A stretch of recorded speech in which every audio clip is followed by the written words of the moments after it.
하루를 마무리하는 이 시간, 마음이 무르익는 낭독의 순간에 오신 걸 환영합니다. 저는 낭독자 무르입니다. 오늘 여러분과 함께 읽어볼 작품은 이효석의 단편소설 메밀꽃 필 무렵입니다. 이효석은 1930년대 한국 문단을 대표하는 작가 중 한 명으로 그의 작품은 자연주의적 서정성으로도 잘 알려져 있는데요. 풀과 나무, 계절과 바람, 꽃과 같은 자연의 풍경 속에서 인간의 내면과 삶의 애환을 작품 속에 담아내곤 했습니다. 특히 메밀꽃 필 무렵은 그의 작품 세계를 대표하는 소설로 충청북도 공평의 여름밤, 달빛 아래 흐드러지게 핀 메밀꽃밭을 배경으로 장돌뱅이 허생원과 동료들의 여정을 그려낸 작품입니다. 흰 메밀꽃이 끝없이 이어진 들판과 달빛에 물든 고향 풍경 속에서 허생원이 느끼는 고독과 회한, 그리고 우연히 마주하는 운명적인 만남은 우리에게 잔잔한 여운을 남깁니다. 아마 학창시절 한국 단편소설의 백미라는 평가와 함께 이 작품을 접하신 분들도 많으실 텐데요.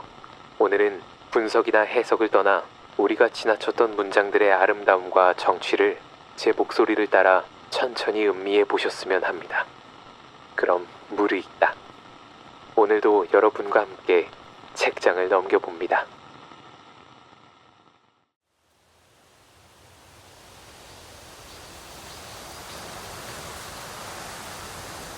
여름장이란 애시당초에 글러서 해는 아직 중천에 있건만 장판은 벌써 쓸쓸하고 더운 햇발이 버려놓은 전휘장 밑으로 등줄기를 훅훅 볶는다. 마을 사람들은 거의 돌아간 뒤요.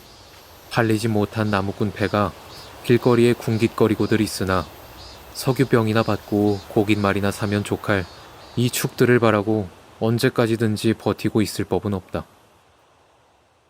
칩칩스럽게 날아드는 파리떼도 장난꾼 각다기들도 귀찮다. 얼금뱅이요 왼손잡이인 드팀전의 허생원은 기어이 동업의 조선달을 낚고 보았다. 그만 거둘까? 잘 생각했네. 홍평장에서 한 번이나 흐뭇하게 사본 일이 있었을까? 내일 대화장에서나 한몫 벌어야겠네. 오늘 밤은 밤을 새서 걸어야 될걸? 자, 다리 뜨렸다. 절렁절렁 소리를 내며 조선달이 그날 산 돈을 따지는 것을 보고 허생원은 말뚝에서 넓은 휘장을 걷고 버려놓았던 물건을 거두기 시작하였다. 무명필과 주단바리가 두 고리짝에 꼭 찼다. 멍석 위에는 천조각이 어수선하게 남았다. 다른 축들도 벌써 거의 전들을 걷고 있었다. 약바르게 떠나는 패도 있었다. 어물장수도 땜장이도 엿장수도 생강장수도 꼴들이 보이지 않았다. 내일은 진부와 대화의 장이 선다. 축들은 그 어느 쪽으로든지 밤을 새며 6, 70리 밤길을 타박거리지 않으면 안 된다. 장판은 잔치 뒷마당같이 어수선하게 벌어지고 술집에서는 싸움이 터져 있었다. 주정꾼 욕지거리에 섞여 계집의 앙칼진 목소리가 찢어졌다. 장날 저녁은 정해놓고 계집의 고함 소리로 시작되는 것이다. 생원, 시침을 때도 다 아네. 흉주집 말이야. 계집 목소리로 문득 생각난 듯이 조선달은 비죽이 웃는다. 화중지병이지. 연소패들을 적수로 하고야 대거리가 돼야 말이지. 그렇지도 않을걸? 축들이 사족을 못 쓰는 것도 사실은 사실이나 아무리 그렇다곤 해도 왜 동이 말일세. 감쪽같이 충주집을 후린 눈치거든. 뭐? 그 애숭이가? 물건 가지고 나갔나 보지. 착실한 녀석인 줄 알았더니. 그 길만은 알 수 있나? 궁리 말고 갑옷에나 그려. 내 한턱 씀새.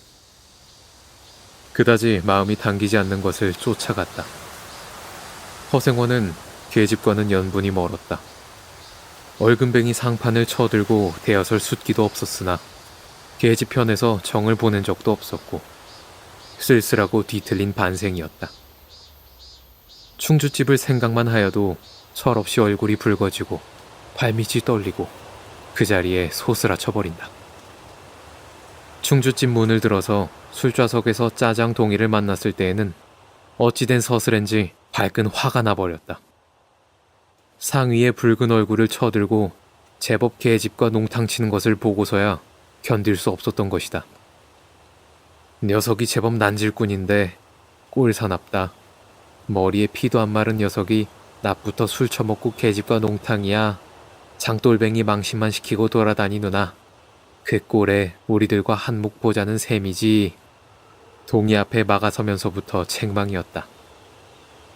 걱정도 팔자요 하는 듯이 빤히 쳐다보는 상기된 눈망울에 부딪힐 때 얼떨김에 따귀를 하나 갈겨주지 않고는 배길 수 없었다. 동이도 활을 쓰고 팩하고 일어서긴 하였으나 허생원은 조금도 동색하는 법 없이 마음먹은 대로는 다 짓거렸다. 어디서 주워먹은 선머슴인지 모르겠으나 내게도 아비엄이 있겠지. 그 사나운 꼴 보면 마음 좋겠다. 장사란 탐탁하게 해야 되지. 계집이 다 뭐야. 나가거라. 냉큼 꼴 치워. 그러나 한마디도 대거리하지 않고 하염없이 나가는 꼴 보려니 도리어 측은히 여겨졌다. 아직도 서름서름한 사이인데 너무 과하지 않았을까 하고 마음이 섬찟해졌다. 주제도 넘지. 같은 술손님이면서도 아무리 젊다고 자식 낳게 된 것을 붙들고 치고 닦아셀 것은 무어야 원.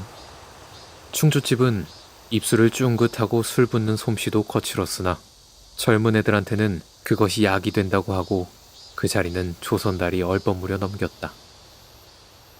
너 녀석한테 반했지?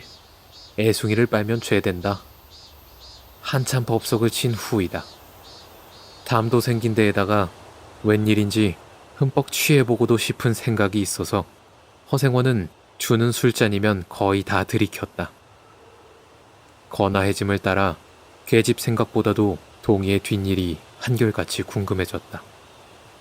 내 꼴에 계집을 가로채서는 어떡할 작정이었누 하고 어리석은 꼬락서니를 모질게 책망하는 마음도 한편에 있었다.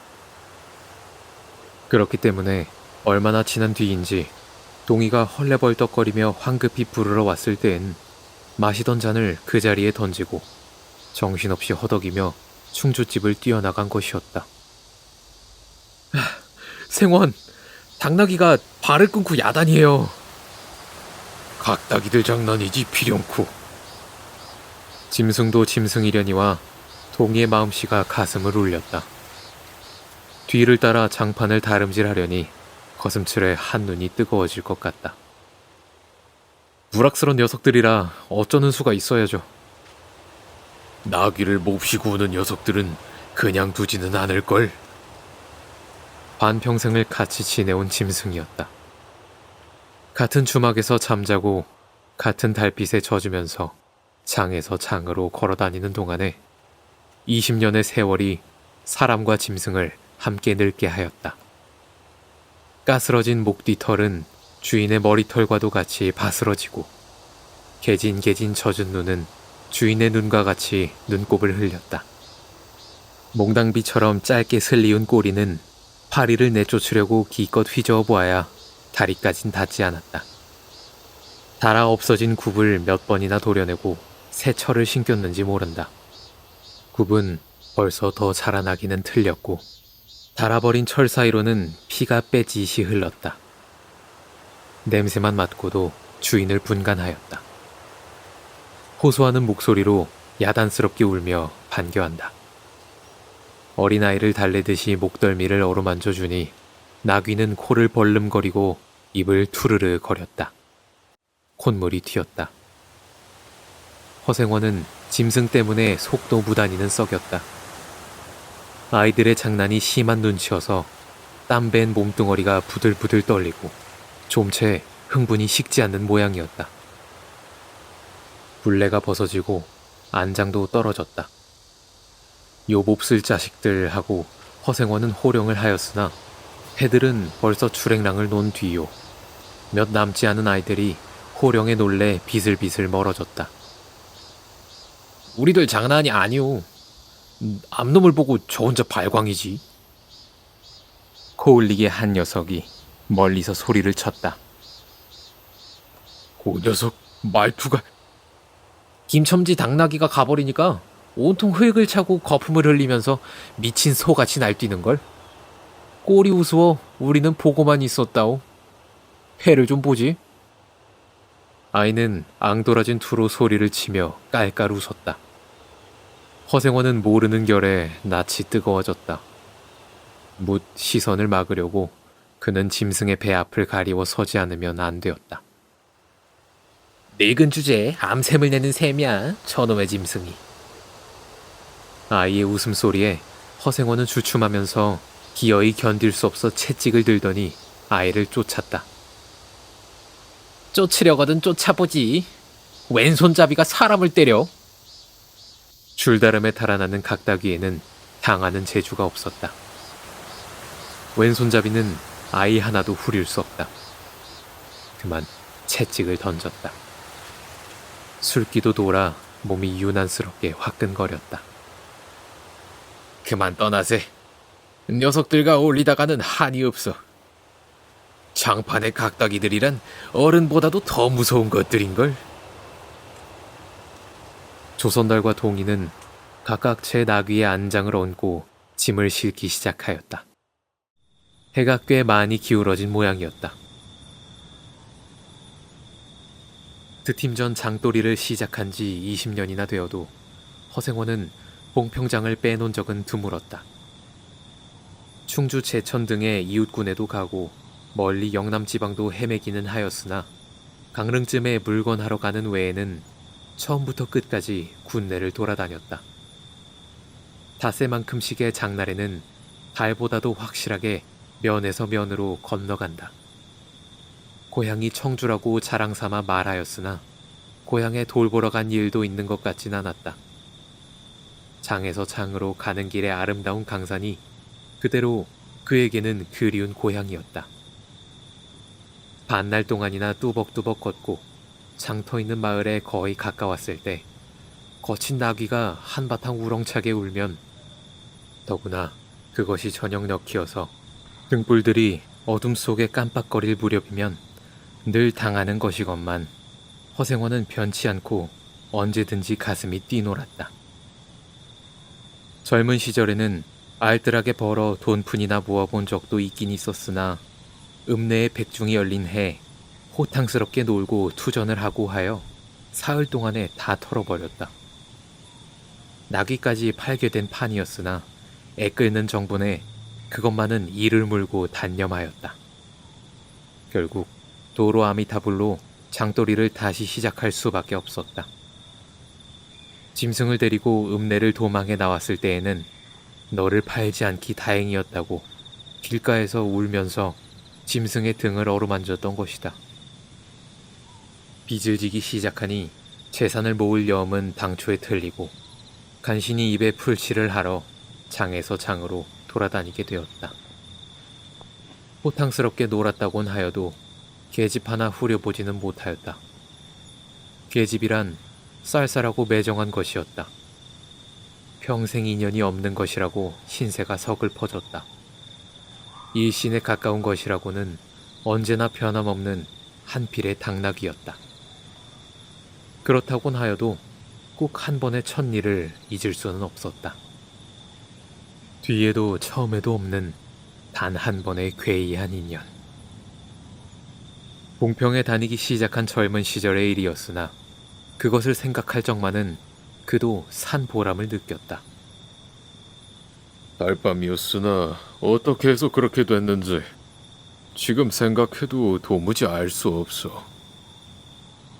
허생원은 오늘 밤도 또 그 이야기를 끄집어내려는 것이다. 조선달은 친구가 된 일에 귀에 못이 박히도록 들어왔다.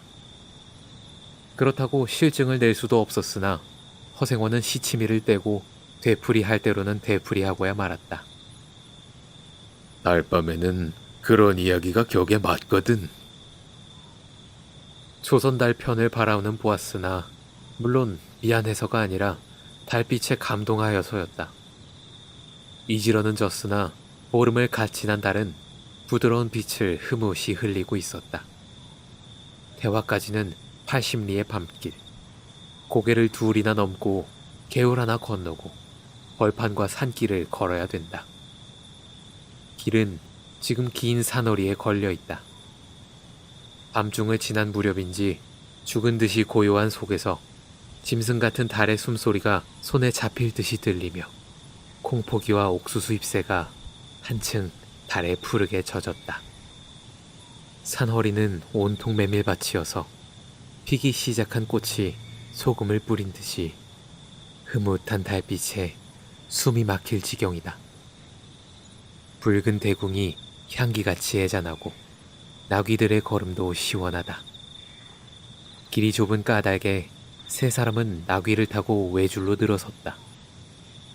방울 소리가 시원스럽게 딸랑딸랑 메밀밭계로 흘러간다. 앞장선 허생원의 이야기 소리는 꽁무니에 선 동이에게는 확 적히는 안 들렸으나 그는 그대로 개운한 제멋에 적적하지는 않았다. 장선 꼭 이런 날 밤이었네. 객주집 토방이란 무더워서 잠이 들어야지. 밤중은 돼서 혼자 일어나 개울가에 목욕하러 나갔지. 봉평은 지금이나 그제나 마찬가지지. 보이는 곳마다 메밀밭이어서 개울가가 어디 없이 하얀 꽃이야. 돌밭에 벗어도 좋을 것을 달이 너무나 밝은 까닭에 옷을 벗으러 물방앗간으로 들어가지 않았나. 이상한 일도 많지.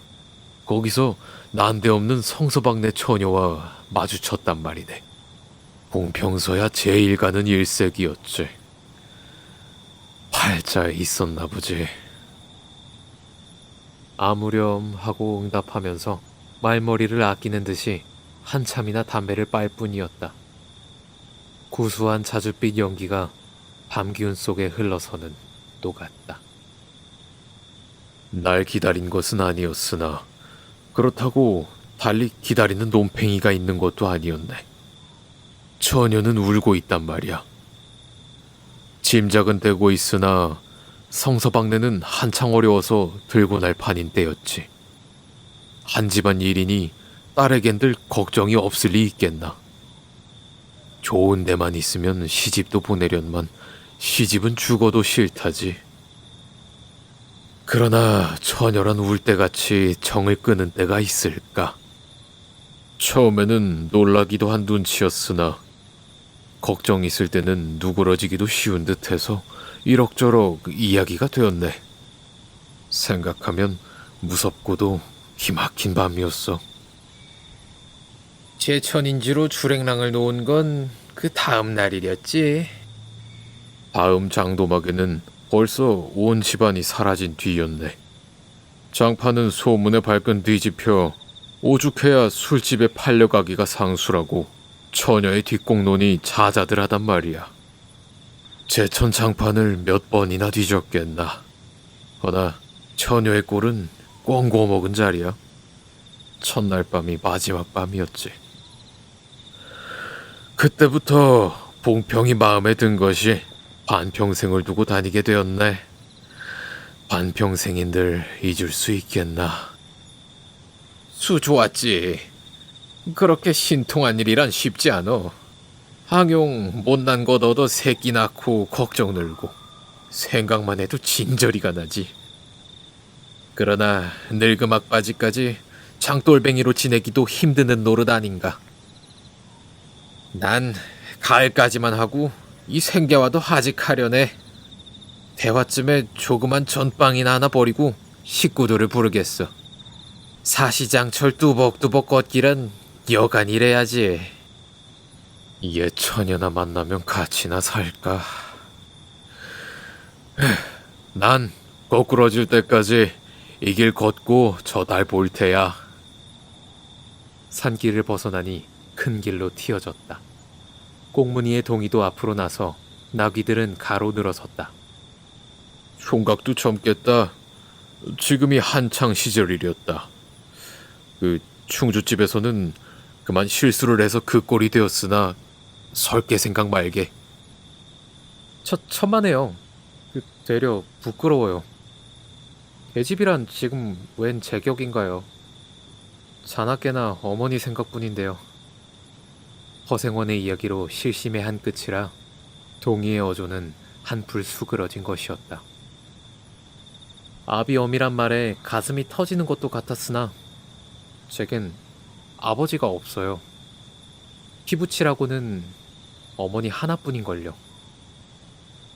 돌아가셨나? 당초부터 없어요. 그런 법이 세상에.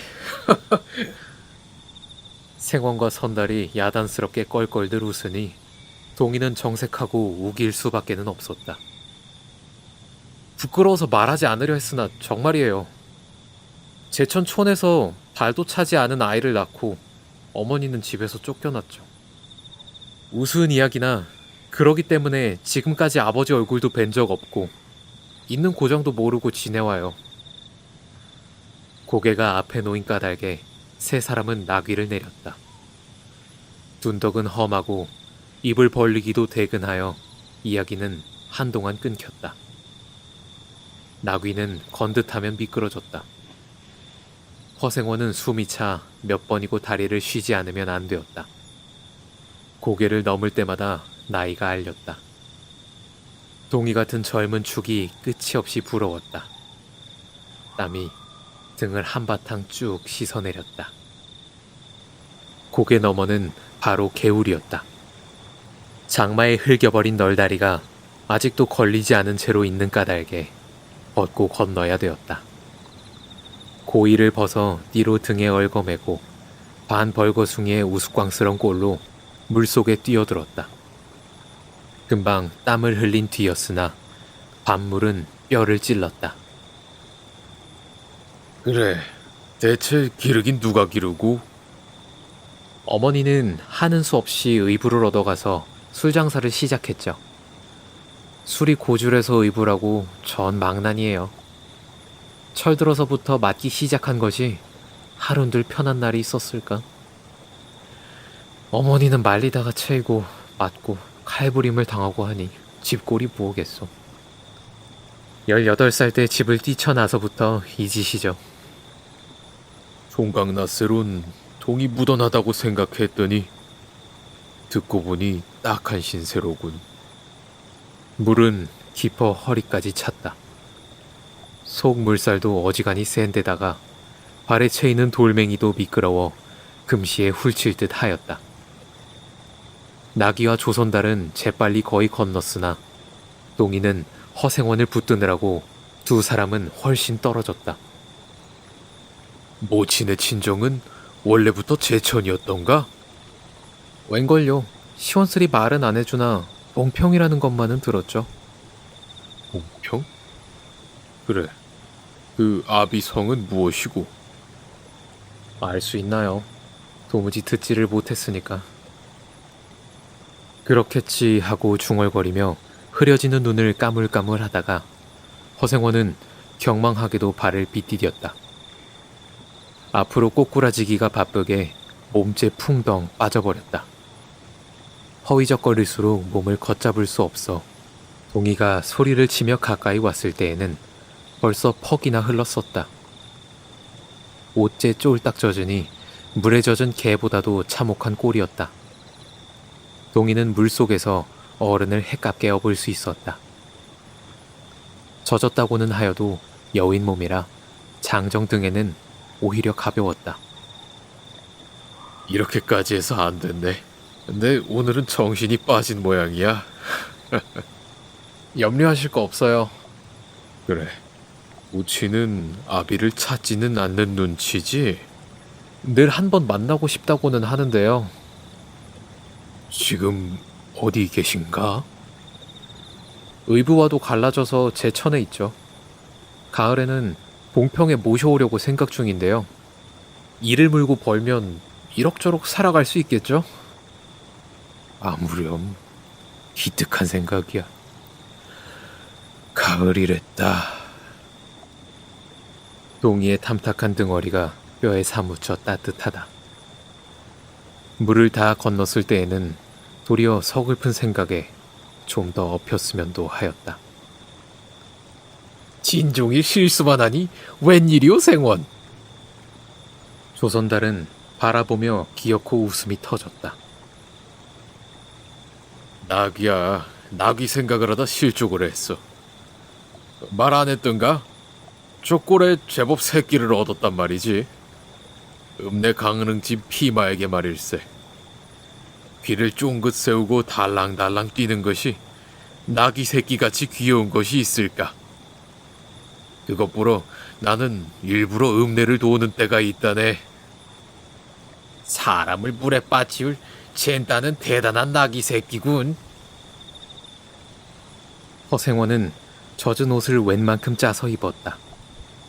이가 덜덜 갈리고 가슴이 떨리며 몹시도 추웠으나 마음은 알 수 없이 둥실둥실 가벼웠다. 주막까지 부지런히들 가세나. 뜰에 불을 피우고 후투시 쉬어. 나귀에겐 더운 물을 끓여주고. 내일 대화장 보고는 제천이다. 생원도 제천으로? 오래간만에 가보고 싶어. 동행하려나, 동이? 나귀가 걷기 시작하였을 때 동이의 채찍은 왼손에 있었다. 오랫동안 아둑시니같이 눈이 어둡던 허생원도 요번만은 동이의 왼손잡이가 눈에 띄지 않을 수 없었다. 걸음도 해깝고 방울소리가 밤벌판에 한층 청청하게 울렸다. 달이 어지간히 기울어졌다. 오늘 저와 함께한 이 문장들이 당신의 하루 끝에 잠시나마 머무르며 무르익을 수 있었으면 좋겠습니다. 여기는 무르익다 였습니다.